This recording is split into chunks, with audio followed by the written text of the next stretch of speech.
My name is Wilfred Lack, L-A-C-K, and all my life I've been known as Bill. Bill. And what is the ethnic origin of this last name, Lack? It's it comes from the word lake. Lake? Lake, L-A-K-E. Uh-huh.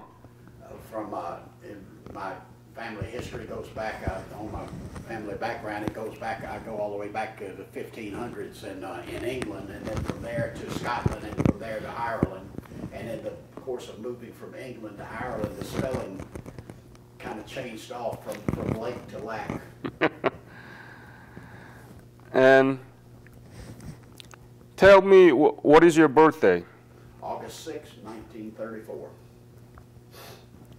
So you are now 72? 82. 82, I'm sorry. 82 years old. Where were you born? Meridian, Mississippi. Could you spell it? Meridian, M-E? Meridian, M-E-R-I-D-I-A-N, Mississippi. Okay. And tell me about school you went through. When did you graduate high school? Okay, in my senior year of high school, I joined the Mississippi National Guard. And while I was at summer camp with the Mississippi National Guard, the Korean War started. You mean 1958? I mean 1950?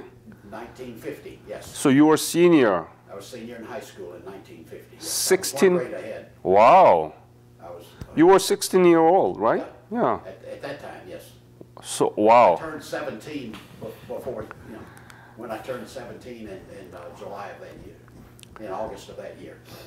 So when did you join? So you enlisted or drafted? No, I joined the National Guard. Guard. Okay, we were called to active duty. Active duty. In December of 1950, we were called active duty. Mm-hmm. So what happened? During that year, I went to Fort Jackson. I was in the tank battalion, part of the 31st Infantry Division. And we were at Fort Jackson, and from Fort Jackson, I went to school at Fort Knox, and then back to Fort Jackson. What did you learn, actually? I was in tank leader course, and then advanced tank leader course. Twice I was at Fort Knox. And from there, we went on maneuvers down in North Carolina, and then from there, we went on to maneuvers again in January out in Texas, exercise Longhorn. That was the first time the Army ever moved a division, complete division by air. Mm-hmm. But we moved from South Carolina to Texas, and then from Texas back to Indiana, where they reassigned us to at Camp Atterbury, Indiana. And when did you leave for Korea? I stayed in until I was discharged in October of 1952. Mm-hmm. Never been to Korea. You never been to Korea? And started back to school at the University of Southern Mississippi, and went home for Christmas, and I just didn't feel right about it. It just kept bothering me, and I told my mother, I said, I'm not going to be happy unless I go to Korea. I'm going down and re-enlist in the Army and tell them this time I want to go to Korea. And I did. When did you reinstate it? That was in December of '52 that I re-enlisted in the Army. Uh-huh. And went to Fort Lewis, Washington, expecting to go to Korea. Mm-hmm. Instead, I stayed in Fort Lewis about 6 weeks, and I had transferred into the MPs prior to that, and since I was an MP, they were using me to take prisoners on buses down to put them aboard ship and then put them back on duty. These were guys with minor things, AWOLs and things like that, But we'd put them back on duty status when we put them aboard ship. I went in and made a complaint. I said, this is not what I wanted to do. I wanted to go to Korea. They said, you're going. Don't worry. So anyway, the week after that, I actually went to aboard a ship. Went with the load I took, and I went aboard the ship and we went to Japan. When did you leave Fort Lewis? That would have been March of 1953. Mm-hmm. That I went to Japan. Yep. I went to Camp Drake. And while the other guys were getting reassigned and going to Korea, they sent me over to North Camp Drake. And that's where the 500th Military Intelligence Group was headquartered at North Camp Drake. I went in there, went through a couple of interviews, and then they sent me to a school in Camp Palmer, Japan, for a prisoner of war orientation course. There were 36 of us who went to that school. They'd been selected, various reasons that you were selected and all, but the fact that I had some MP experience and we were going to be involved with the Prisoner of War Command, and I was an NCO, it made sense to them that they needed. But only 4 of us were NCOs. The rest of them were like corporals and PFCs. But anyhow, we went from there. We went to Pusan. When was it? That would have been in April of '53. We went to Pusan, and from Pusan, we went to Kojido. Mm-hmm. And then back to Pusan, and then went to Chejudo. And then back to Pusan, and then to Taegu. Mm-hmm. And then they broke us all down and reassigned us. We all went to our separate ways to all of the prisoner of war camps all over South Korea. I went to Camp 4A, which was outside Taegu. There were 2 camps in Taegu, Camp 4 and Camp 4A. Mm-hmm. I was in Camp 4A across the river. That's a prisoner of war camp. Prisoner of war camp, yes. Mm-hmm. Where we had, I stayed there. I was there during the big escape of the prisoners, when we had the big breakout, lost a lot of prisoners. Well, I was at Camp 4A when that happened, and we lost 80% of our prisoners. How many were there, actually? Maybe 800. So you lost... It was one of the smaller camps. So you lost almost 600 and 700 people. Yeah. The POW were just escaped. Just disappeared. How? They broke the fences down. What were you doing? We didn't do anything.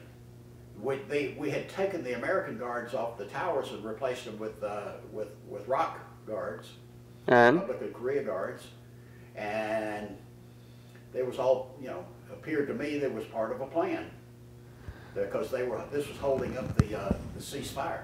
Oh, so you think that it was... They were not North Koreans. They were listed as North Koreans, but they were not North Koreans and did not want to go to North Korea. So that was planned. I'm certain it was planned. So Nobody told me it was a plan or anything, but you could see it was building. So the American military was replaced by the Korean soldiers, I mean the ROC army, and then there was a big breakout. Yeah, it was several weeks later before the breakout. When was it? You could see going through the compounds, you could see they were preparing, they were organizing, and they were, putting together their own military inside the camp. You could see it happening, but you had no evidence of anything that, it was just suspicions that, something's going on here that's not right, But you said that it was the prisoner of war were not North Koreans, right? Pardon? Were they North Koreans? No. No. No, these were, in my opinion, South Koreans. But they are communist. They were inducted into the North Korean army as the North Korean army came south. Mm-hmm. They were taken into but they were not North Koreans and had no desire to go back to North Korea, or to go to North Korea. Some of them never been to North Korea, but we were holding them like North Korean prisoners because they were in the North Korean army when they were captured. When was it? Oh, that was in late June of 1953. And it was just a few weeks after this escape and the dust settled and all that ceasefire was signed. Yep. Ceasefire was signed. So what were you thinking at the time? Did you know that it was planned? I suspicioned, but nobody talked about it. Nobody talked about it. It's more or less we just let it happen. It's the appearance that I had, In fact, one of the colonels who was there, one of the MPs there was, what do we do? He said, it's 10 to 1, 8 to 1 on us, you know, more than we had, you know, and what do we do, you know? He said, well, just everybody go grab 8 prisoners and bring them back. And laughed, but he didn't, we went out making a search, but not really bringing anybody back, you know. The only ones that came back were ones that had got hurt in breaking out, you know. Mm-hmm. And they were brought back and given medical attention. What was your rank at the time? My rank at that time was Sergeant First Class. Mm. And what was your unit? Had been assigned to G2 of the head Prisoner of War Command. And then my duty station was at Camp 4A. We were all assigned to the G2 section. Under what? 8th Army? No, Prisoner of War Command. That's an independent? Yes, it was a part of the 8th Army. Army, right. But we were pretty much independent of the rest of them because we had a different mission from what they had. And at that time, my MOS, I was an intelligence analyst at that time. Mm-hmm. I was an interrogator / analyst. When you were high school student and joined the National Guard, did you learn anything about Korea? No. And the Korea... Absolutely. The first time I ever knew, even remember hearing the word Korea was when they told us that the North Koreans just invaded South Korea, and instead of going home in 2 weeks, you're going to stay here on, we're on alert. And we stayed 3.5 weeks, and went back home, and we weren't called active duty until December. Have you imagined? First time to hear about Korea. Had you imagined that you would be in Korea when you were in high school or growing up? No. What was Korea to you at the time that you arrived and you working there? I mean, serve as a veteran. I mean, the soldier. What was Korea to you at the time? Korea to me. At the time. Was Be honest, please. It depended on where you were in Korea. Busan was, it was just a stuff full of refugees. I mean, the streets were full of people with no place, no homeless people and things like that. All right, when you got further up, got up to Daegu, was not as bad. Daegu wasn't as crowded as Busan was, and it was cleaner, and there was, like they had put their lives back together better than the ones in Busan had. But Busan had so many people, and my favorite place was actually Incheon. What I remember best about it was during that summer when we were working. Let me backtrack. When the ceasefire was signed, we immediately went into the prisoner exchange mode, and so half of us went to Busan, the other half went to Incheon. We took the prisoners from the camps and took them to Busan, put them on LSTs, brought them around to Incheon, where we unloaded them at Incheon, took them on helicopters up to Munsan. Well, I was in Incheon, and would go, once or twice, 3 times a week, I would go to Munsan with a helicopter load, going up. But mostly I was in Incheon while that was going on, and I loved it, absolutely loved it. It just fascinated me that I could sit on that pier, look out across and see Wamido out there as an island, lean back, take a nap, and wake up in a little while, and when you wake up, the island's gone. The tide there's no water around it anymore. And that really amazed me, that I'd never seen a tide like that. That's where the Chromite, acts, the operation of Incheon Landing, yes, made it successful. Very fascinated with Incheon. Yeah. And I found the people there were real nice, and I was there longer. I spent more time in Incheon than any of the other places. I was also in Uijeonbu and, Daejeon and, different places around Mason and Kimpo, and, but all over the country. But to me, the thing I remember most was Incheon. But were you at the spot where the POW were exchanged in Panmunjom? Tell me about it. Okay, we would bring them up on LSTs, and we would take them up, load them onto helicopters, take them up to Munsan, exchange them, bring the American prisoners back down to Incheon, And depending on their medical condition, some of them went aboard the hospital ship that was there. The others went through the regular rotation system of going home aboard the ship. Some of them were taken to Kempo where they were flown to Japan or to, you know, back home. It depended on their medical condition as to how we handled them, where they went. Do you remember the first day that you saw American POW released from North Korea crossing the Panmunjom, the bridge of no return? When you saw them, what were you thinking? I didn't see the first ones. I was in Incheon. Anyway, but it was a couple of weeks later before I went up there to actually witness that. It's the expression on their faces was just unbelievable.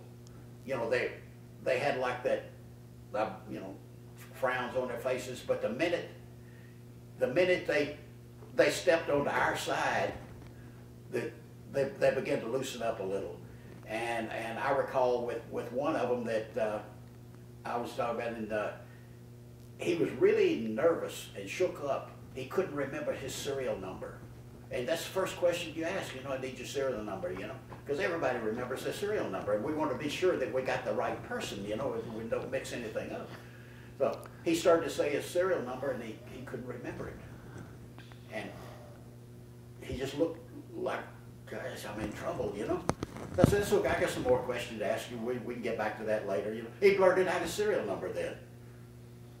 But it was just amazing to see how the expressions on their faces changed.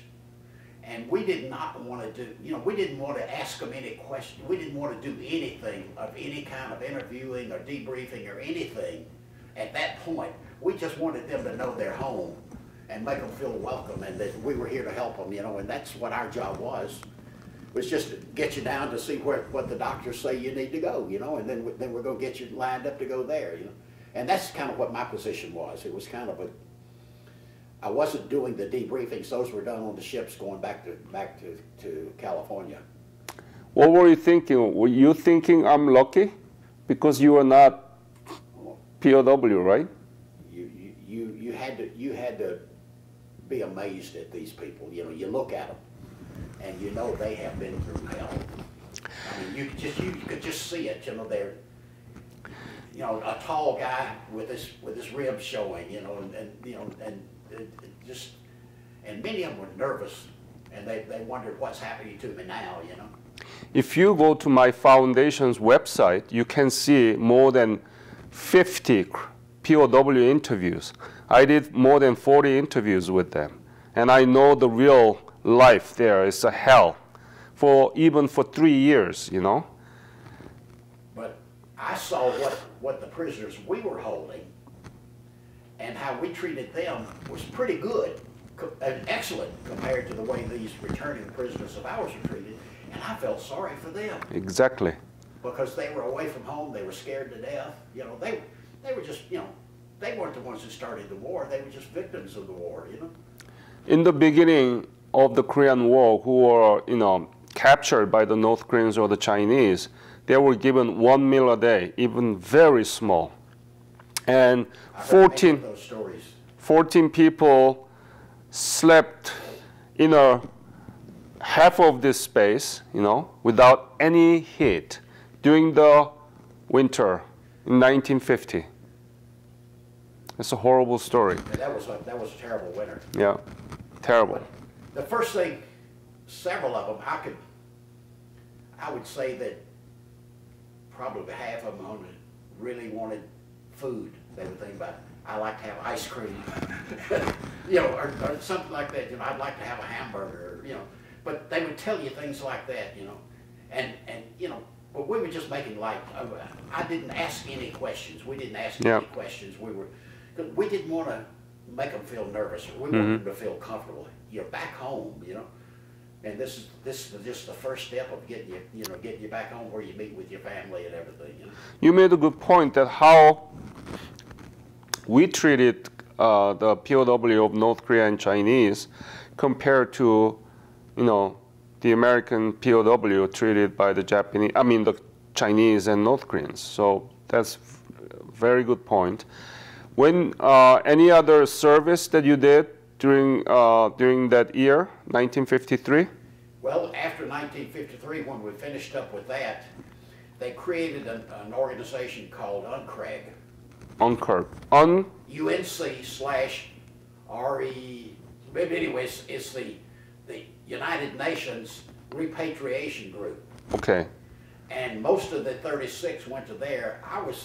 I had been selected to go to the Army Language School in Monterey, California, to take the Russian language, so I did not go to UNCRAG.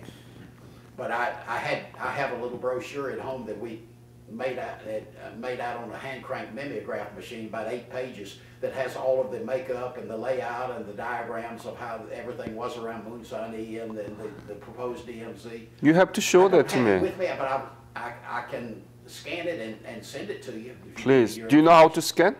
But I'm not in that picture because I didn't go to. No problem. But do you have a scan? Do you know how to scan those? Yes. Please, I will give you my basic. Okay, but anyway, on this, when they did that, I went back. We went from the time we finished working with the prisoners. Then we went over to. I was a part of. I was back in the 500th MI group again. I was the first sergeant of 523rd MI Company, which was attached to 9th Corps G2. 9th Corps. When was it? That was in the latter part of 1953. I went there because I was waiting to go to Army Language School, so I went over there. You mean Monterey? In Monterey. I did not go to Monterey. They canceled that Russian class and instead sent me back to Japan. And I went back to the 500th MI group as Sergeant Major of the 500th MI group on April of 1954. And then when did you go back to Korea? No, I made one trip back to Kempo, in and out the same day. Same day. When was it? That was in 55.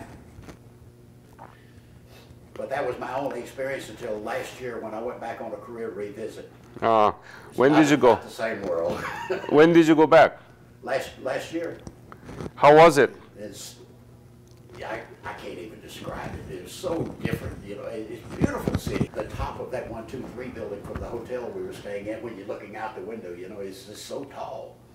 And we went up to the DMZ and all that, you know, made all these things, and it's just amazed me that the bridges across the river. There was one when I was there. Now what are there now? 20? Maybe at least 20, you know. And the subway system, that's beautiful. And the roads and everything, it's so clean. And in the back of my mind, I remember, you know, many parts of Korea, you know, and no fault of their own, but the country was dirty and there were no trees. And I was impressed with how many trees are there, you know. It's such it just changed my I look back, you know, I said, how did I have that opinion when I look at how beautiful this place is, you know? But it was really, I should have done it years ago. When you left Korea, had you ever imagined that Korea would become like this? No. I told my wife couldn't travel with me, so I took one of my sons, and I told him, but I got to take you to Incheon. You got to see Walmido. Then I found out the airport's there now. You really can't even see it. You know, when it's the best international airport in the world. We got into there, checked out through customs with our baggage in 15 minutes. No place in the world could they do that. Nowhere. And the people, the real difference is the people. On the street, everybody, you know, if you had your name tag or something, you know, everybody would, you know, they would nod, you know, and you know, recognize it, you know, speak to you, you know, stop and talk to you. It's a beautiful feeling, you know. You can't explain it. You have to witness it and see it yourself and experience it, you know. So, as an American citizen and back then soldier, you fought for a nation that you didn't know, right? And now it became so successful. Why it's been forgotten and why we don't teach about it? Why we don't teach about it? That's my question. That's what I'm asking. That's what I keep asking in the schools and things now. Why, you know, we need to know this story. The thing that amazed me, one thing I didn't mention, the day we went to the DMZ, with the bus took us up there, we had a Korean student with us, went with us. And this young man, we had a pretty good conversation during the day. And I told him, I said, I can't understand why you're so nice, why everybody is so nice to us. You know, I said, I just can't believe people are not that good, you know. And he looked shocked when I said that. And he said, look in the mirror. I said, okay, I look in the mirror. He said, what do you see? He said, I said, I look in the mirror, I see an ugly old man looking at me, you know, and laughed. And he said, I look in the mirror and I see myself. But if you didn't come to Korea, I'd look in the mirror, there'd be nobody there. That's what student told you? He told me that. He said, my mother and father would have been killed before I was born, and I wouldn't be here today.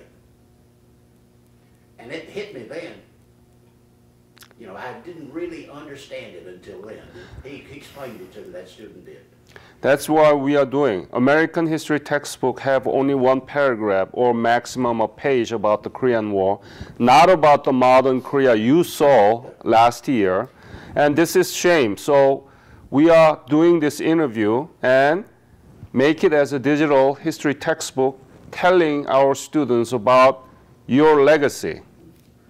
But I remember telling my son before we went, you know, I said, now, you know, Seoul was really, I said, I'm looking forward to seeing what they've done in Seoul, because I said, the last thing I remember, probably the biggest building still standing was the train station, you know, and it was bombed out. And I was absolutely shocked.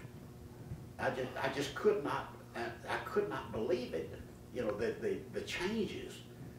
And I know it's been a long time, but my gosh, you know, it's, countries don't change that much in that short, that's a short period of time in history. And it's a tremendous amount of progress they made in that length of time.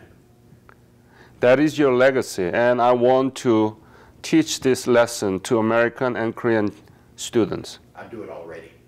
I talk to everyone who will listen. I tell my story all the time. I go on YouTube and we do interviews and I put them on YouTube, and go on YouTube. It says in their own words, and we let people tell us how they got to Korea. You know, different soldiers, and it's amazing how the different stories that people have, and each one of you has a different view of the same thing was happening. You saw maybe someone 20 miles away who was seeing an entirely different picture than I was seeing. You know, depending on what your job was in the Army, you know, or in the Air Force, or wherever you were.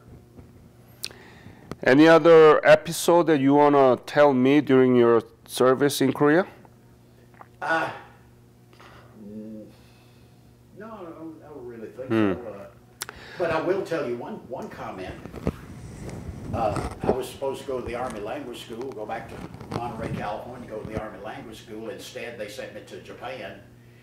When I got to Japan, I was working in the office with the headquarters commandant, and I was the sergeant major, and we had a GS4 secretary, a nice lady from Columbus, Ohio. And we got to be friends, and I talked to her, and she would tell me about her family and all that. She had 2 daughters. One of them was also gone to work for the U.S. For the military, you know, the Department of Army Civilian. And she was working in Okinawa, and she was coming to Japan to live with her mother, and they were both going to be working there. Well, anyway, it turned out she worked in the same building that we did, and her mother introduced me to her. We went out on a few dates, and in December 1954, I married her, and we've been married for 62 years.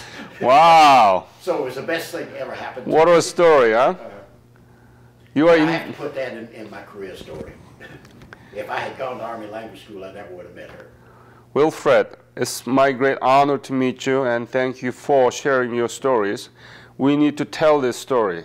Your legacy, your success story, your successful service as a Korean War veteran to our younger generation. One other thing, I have to mention one other thing.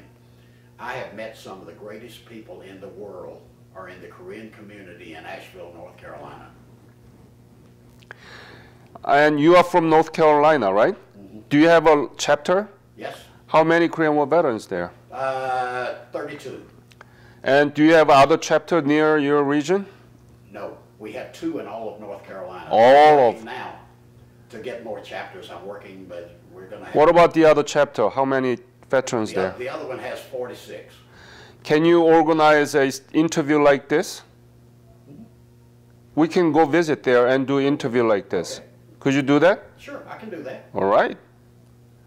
So, I'm in the process, we're right now, I'm working with a retired Navy captain in Duplin County, North Carolina. Well, Duplin County is in a triangle. You have Fort Bragg at the top of the triangle. You have Camp Lejeune Marine Base, and you got Pope Air Force Base. Three of the largest military installations in the United States are right in that area. And he raised the money for a Korean War memorial that's going to be dedicated in October of this year, and wanted a speaker, and I was helping him find a speaker.